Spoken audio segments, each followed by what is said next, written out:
Bonjour tout le monde et bienvenue au podcast Les vraies affaires zéro bullshit. C'est Roch Cholette ici. Merci beaucoup d'être là. Je l'apprécie et en échange, ça me tente de vous donner 100 dollars.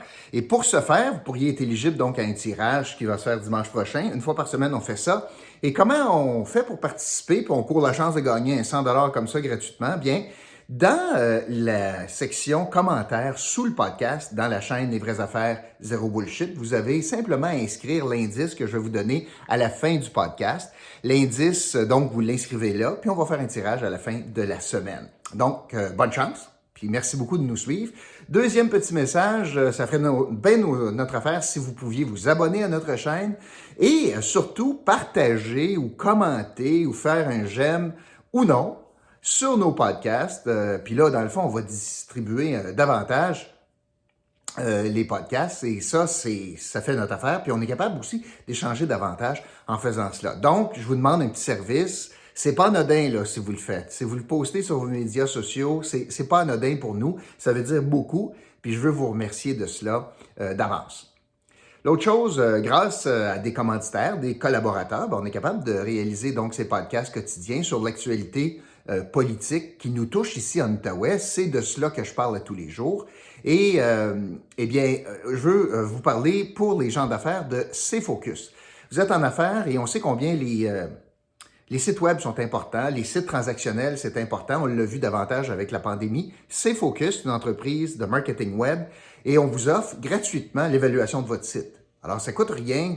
Des experts peuvent se pencher sur le site puis probablement augmenter sa capacité puis son efficacité. Donc, C-Focus, c'est facile à rejoindre l'équipe, mon ami et partenaire en affaires, Bruno Desormeaux. L'autre chose, je vous offre 15% de rabais pour des produits que vous allez acheter en ligne à la boutique evcara.ca. C'est une boutique santé-beauté, toutes sortes de produits de beauté, des shampoings, des choses comme ça, mais aussi beaucoup de produits de santé liés notamment à la perte de poids. Puis une évaluation gratuite est inscrite là-dedans également. Donc, vous allez sur le site evcara.ca et vous utilisez le code ROCH, R-O-C-H, 15. Vous allez bénéficier de 15% de rabais sur votre premier achat. Vous allez sauver les taxes. Quand même pas pire. Aujourd'hui, je veux je veux vous parler de l'annonce de ce matin de Maude Marquis-Bissonnette concernant la chefferie d'Action Gatineau. J'en ai pas mal à vous dire là-dessus. Et c'est important là, comme journée, c'est important pour, dans le fond, l'échiquier politique à Gatineau, puis le jeu d'échecs qui s'en vient pour l'élection municipale de novembre prochain. Alors, je commence. Alors, Maude Marquis-Bissonnette, qui est-elle? C'est une femme qui est conseillère municipale déjà à Gatineau, dans le secteur du Plateau. C'est une membre d'Action Gatineau. Elle fait donc partie de l'équipe de Maxime Pedneau-Jobin.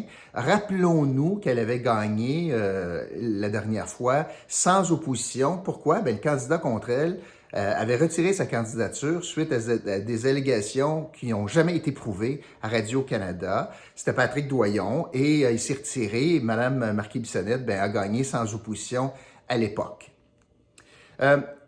On sait que il y a non seulement le maire de Gatineau qui quitte le navire d'Action Gatineau, mais il y a aussi d'autres membres, ils sont 4 au total sur 7, qui ont décidé d'abandonner la politique aux prochaines élections. Il s'agit de René Amillot, de Cédric Tessier, de Myriam Nadeau et bien sûr le maire de Gatineau. Ce qui fait en sorte que le parti politique doit se trouver un nouveau chef pour l'élection. La personne va donc va être le chef d'Action Gatineau, va être candidat ou candidate à la mairie de Gatineau. On a jusqu'au début avril, les gens ont jusqu'au début avril pour annoncer leur candidature. Et ce matin, Maude Marquis-Bissonnette a annoncé à 10 heures qu'elle serait candidate à la chefferie d'Action Gatineau. Donc, c'est une étape, là. Première étape, c'est est-ce qu'elle est choisie parmi les membres? Les membres, est-ce qu'ils vont la choisir pour devenir la chef d'Action Gatineau et donc candidate à la mairie pour cette formation politique-là? Je veux vous dire que c'est pas un hasard, je pense pas que ça soit ce matin. On est le 8 mars, la journée de la femme. Et quand j'ai vu, moi, l'annonce qu'il y avait un point de presse de Maude Marquis-Bissonnette ce matin, puis d'ailleurs, c'était le secret le moins bien gardé à Gatineau, on se doutait bien que Maude Marquis-Bissonnette n'était pas pour utiliser le 8 mars pour annoncer que comme femme, elle n'allait pas à la mairie. C'était écrit dans le ciel. Alors, elle s'est présentée ce matin. fort de l'appui d'Isabelle Miron, en passant, qui est aussi conseillère municipale, puis qui est avec Action Gatineau. Pourquoi c'est important? Ben, c'est parce qu'ils sont 7 au total autour de la table, Action Gatineau. Il y en a 4 qui démissionnent. Il en reste 3. Il reste Maude Marquis-Bissonnette. Puis là, Isabelle Miron est avec elle. Fait que ça veut dire qu'il en restait 3, puis il y en a 2 qui sont ensemble, qui pensent que Maude devrait gagner. Puis il reste juste Martin la jeunesse qui ne s'est pas positionné encore. Donc, elle est candidate. Est-ce qu'il y aura course? Ben, honnêtement, moi, j'en doute qu'il y ait course. Parce que les gens qu'on pensait qui seraient possiblement candidats à la chefferie d'Action Gatineau, il y avait Myriam Nadeau. Elle a annoncé qu'elle, non seulement n'allait pas à la chefferie, mais elle quittait la politique. OK? Il y a eu, dans les rumeurs, Frédéric Poulain, le directeur du cégep, il a annoncé qu'il n'y allait pas. Et il y a un homme d'affaires qui a dit, ben moi, je vais y aller si ou bien Myriam Nadeau ou bien Maude Marquis-Bissonnette ne sont pas candidates. Si c'est une de ces deux-là ou les deux ne sont pas candidates, je vais y aller en réserve de la République. Puis je vais revenir sur cet élément-là à la fin du podcast. Et évidemment, avec l'annonce d'aujourd'hui, on comprend probablement que l'homme d'affaires en question du groupe FI, ben, il ne sera pas candidat. Donc, Maude Marquis-Bissonnette, qui est-elle? C'est une fille très intelligente. C'est une femme très intelligente. Elle a adopté Gatineau, elle y croit, elle a piloté des gros dossiers. Là. Elle a piloté un bout du service d'urbanisme avec Jocelyn Blondin sur l'harmonisation, puis le plan d'urbanisme, puis toutes ces affaires-là. Elle s'est fait connaître là-dedans comme étant quelqu'un qui n'était pas très parlable par l'industrie de la construction. Très parlable pour les gens qui ne veulent pas de construction, puis qui veulent des exigences démesurées. Ça, elle est très parlable pour ça, s'est fait connaître pour ça, mais pas très pour les gens qui sont dans le domaine de la construction, puis les développeurs. Elle s'est aussi beaucoup fait connaître pour un autre gros dossier. C'est elle qui a géré le dossier des déchets. On avait des objectifs environnementaux au Québec puis à Gatineau, louables, pas de problème. Et Gatineau a fait des avancées majeures là, dans ce domaine-là, pas de problème. Mais on a eu beaucoup de problèmes de croissance, dans le sens que pour arriver à ce résultat que l'on connaît présentement, ça a suscité beaucoup de grincements de dents. Je vais vous donner quelques exemples. Puis dans chacun des cas, ce qu'on a pu voir, c'est que les propositions de Maude Marquis-Bissonnette, ben, finalement, le conseil a dû reculer. Je vous parle notamment des encombrants. Quand la ville était rendue un dépotoir à ciel ouvert, ça, c'est les agissements de Maude Marquis-Bissonnette, qui, par un dogmatisme, avait créé une situation où le conseil a été obligé de revenir en arrière pour augmenter le nombre de cueillettes. On a vu l'effet sur les associations, les groupes communautaires qui voyaient leur boîte de dons envahie. Puis là, ça a créé toutes sortes de ressacs en lien avec ça. Ça, c'est le legs de Maude Marquis-Bissonnette. On a vu aussi l'histoire des poubelles, puis de la limitation du volume de poubelles, puis du nombre de sacs, etc. Rappelez-vous la saga des couches souillées, où est-ce que, suite à l'adoption par le conseil de certaines mesures, les parents étaient obligés de revenir à la maison avec des couches pleines de pipi. Bon, à chaque fois, le conseil a dû revenir en arrière pour dire, OK, bien, il y a une différence entre la théorie puis comment on va appliquer ça concrètement. Là. Les objectifs, c'est très bien, mais comment on l'applique concrètement, ça, c'est une autre paire de manches. Puis, honnêtement, Maude Marquis-Bissonnette a beaucoup de talent.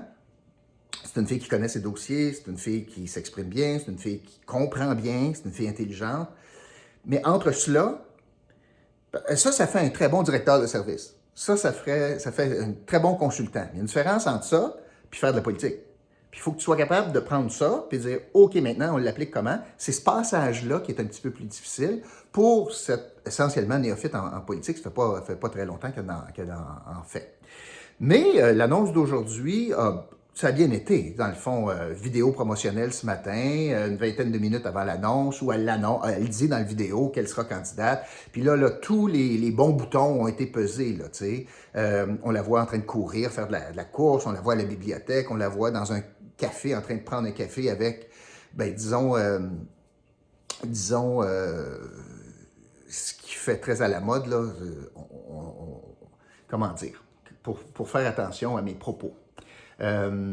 Mettons avec beaucoup de diversité. Je vais le dire comme ça, parce que là, un peu comme quand Jean-François Leblanc montre qu'il est en train de brancher sa voiture électrique, tu sais, on dirait qu'on a des passages obligés là, pour l'image présentement, puis que, écoute, comme candidat, ça te prend un char électrique. Tu sais, essentiellement, c'est ça. Ben, vous allez voir la vidéo de Maude Marquis-Bissonnette qui est bien faite, là, tu sais, consultation avec le monde, puis etc., etc. C'est assez particulier de l'entendre dire que parmi une des 3 priorités qu'elle aura, c'est le développement économique. Honnêtement, ça, c'est assez en porte-à-faux avec les aspirations d'Action Gatineau. Je pense qu'elle réalise très bien que le dogmatisme pour freiner le développement dont fait preuve Action Gatineau ben, nuit à la formation politique.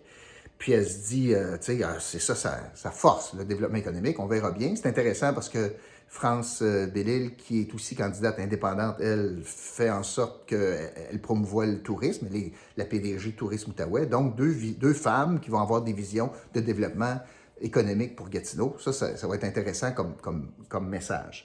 Donc, c'est une annonce qu'on s'attendait. Je dois vous dire que je suis un petit peu déçu d'une chose.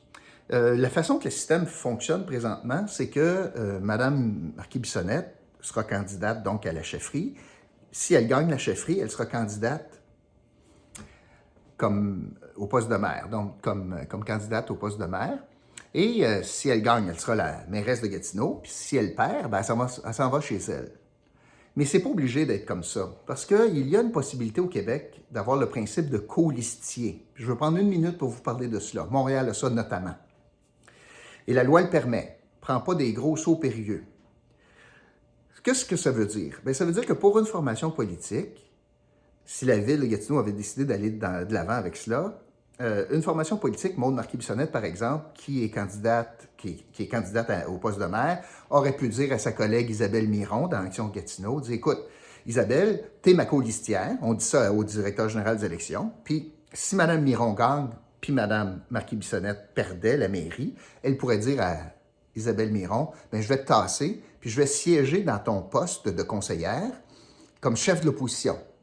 Ce qui fait en sorte que ça évite une élection partielle quelques jours après l'élection générale de novembre prochain. Puis on pourrait bénéficier, le conseil municipal pourrait bénéficier du talent de Maude Marquis-Bissonnette si jamais elle perdait, même si elle perdait. Ça serait une possibilité. Pourquoi je vous parle de ça? C'est parce que ce qui est assez ironique, c'est que si jamais elle perd, on n'a pas ça présentement à Gatineau, on va s'en aller chez elle. Alors qu'Action Gatineau avait dit que, comme engagement, ils voulaient instaurer le principe de colistier à Gatineau, puis ils ne l'ont jamais fait. Fait que là, ça va peut-être leur revenir comme un boomerang, mais c'est assez particulier parce qu'une grande ville comme nous, perdre de l'expertise comme ça autour de la table, ultimement, c'est pas bon. J'ai des problèmes avec le principe du colistier parce que c'est inéquitable par rapport aux indépendants. Je ne vois pas pourquoi on ne pourrait pas l'offrir aussi, par exemple, à n'importe qui est indépendant. Je trouve un conseiller qui serait d'accord de vivre cette situation-là, puis pourrait prendre sa place comme colistier. Mais ce n'est pas le cas. Alors, je voulais simplement faire une parenthèse pour dire que, manifestement, ici, là, si elle est candidate à la mairie et elle perd, elle va quitter le conseil municipal, alors que je pense qu'elle a quelque chose à apporter. Je suis loin d'être d'accord avec le dogmatisme environnemental de Maude Marquis-Bissonnette, puis sa fermeture par rapport au développement, puis le fiasco dans lequel elle nous a amenés, notamment sur les questions des encombrants. Mais tout de même, on doit reconnaître que c'est intéressant comme apport au conseil municipal. C'est intéressant aussi de revoir, je regardais les résultats de la dernière élection. Il y a des chiffres qui m'ont fait sursauter. Encore une fois, plus je les regarde, plus que ça me fait sursauter. C'est absolument dommage et navrant de voir qu'à la dernière élection, il n'y a eu que 38,5 % de taux de participation. Écoute, là, c'est moins de 4 sur 10 qui sont allés voter. Puis Dieu sait qu'il y a des impacts majeurs. Les décisions du conseil municipal, c'est majeur. Puis on a 38,5 qui sont allés voter. C'est intéressant aussi de constater qu'il y avait 5 candidats à la mairie, mais les 3 principaux, c'était M. Penneau-Jobin, Denis Tassé puis Sylvie Gonneau. Bien, si je mets les deux qui ont perdu, M. Tassé et Mme Gonneau, ça représenterait 47, presque 48 % du vote, alors que Maxime Penneau-Jobin a eu 45 % du vote. Alors ici, on voit clairement là, une division du vote, puis la division du vote a fait passer Action Gatineau. Est-ce qu'on est en train de revivre la même situation présentement? Mon opinion maintenant, c'est Pas vraiment, non, parce que Jean-François Leblanc n'est pas suffisamment haut dans les sondages pour créer cet effet-là. Alors, on va voir ce que ça va donner pour la suite des choses, mais il faut avoir un œil très certainement sur les taux de participation et sur également, bien sûr, le nombre de candidats qui se présentent à la mairie. Alors, on va suivre ça avec beaucoup d'intérêt, de voir si, et je pense qu'il y aura couronnement, je pense que Maude Marquis-Bissonnette est en selle pour devenir la prochaine candidate d'Action Gatineau. Ça m'amène à vous parler de la stratégie de la personne d'affaires qui, il y a quelques semaines, a utilisé les pages du journal Le Droit avec une photo bien montée, là, que c'était organisé, là, c'était pas sur le fly, là, pour essentiellement dire que lui, cette personne d'affaires, croyait beaucoup dans Action Gatineau et qu'il souhaitait qu'une des deux filles, une des deux femmes, Myriam Nadeau ou Maude Marquis-Bissonnette se présente à la chefferie. Sinon, il annonce d'office qu'il se présenterait. Quand c'est arrivé, ça, je me questionnais, parce que je n'ai pas connu ça comme stratégie beaucoup là, dans ma vie. Là. Peut-être que je n'ai rien vu, là, mais qu'un candidat dise « ben moi, je vais être le prix de consolation », j'essayais de voir l'avantage de cela. Pourquoi il le dit? Pourquoi il est sorti pour dire ça? Est-ce que c'est pour mettre de la pression sur une des deux femmes politiques? Une drôle de façon. Parce que tu peux après prendre le téléphone et dire « je suis derrière toi, vas-y, ça a dû... » Tu peux faire ça en arrière, tu n'as pas besoin de dire ça publiquement. Ou, c'était quoi l'objectif, donc, de cette personne d'affaires-là? Ou est-ce que c'était plutôt de dire « je vais jouer au gros bras » et...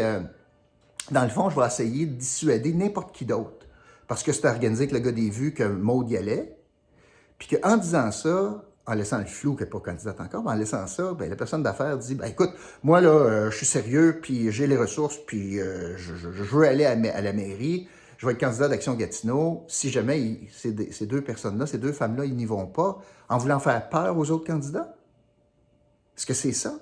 Leur faire peur en disant « écoute, moi, j'y vais, là, puis... il n'y aura pas un walk in the park, là. » Mais pas suffisamment confiant que c'est sa vision qui devrait être mise de l'avant, puis dit non, j'y vais, puis peu importe, non. Il dit si ces deux femmes-là n'y vont pas, je vais y aller. Encore là, je vous pose la question, ou je me pose la question, j'essaie de comprendre la stratégie derrière ça. Il n'y a pas de gain politique pour lui. Il n'y a pas un gain politique immédiat. Au contraire, il passe pour la personne qui est le deuxième choix. Moi, je pense qu'une des hypothèses, c'est parce qu'il voulait dissuader d'autres à se présenter. Mais je vais vous quitter avec une réflexion un peu plus loin.